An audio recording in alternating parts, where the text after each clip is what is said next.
সুপ্রভাত, কেমন আছো সবাই? Welcome back to my channel. তো আজকে হচ্ছে গিয়ে আমাদের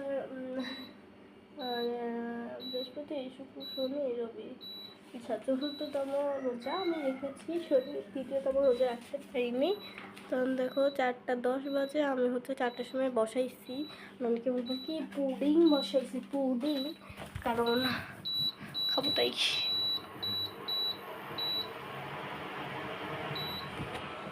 300 দিব আর এখন বানাবো কোল্ড কফি বানাবো। চলো এখন আমরা দ্রুত করে কোল্ড কফি বানাই। ভাই রে ভাই, একবার যদি ছেড়ে বসে ভাঙ্গে তাহলে আমি আর আসতে থাকবো না। তো তোমরা দেখতে থাকো আমি কীভাবে কোল্ড কফি বানাই। তো সবাইকে জানাই আল্লাহ হাফেজ, বাই বাই।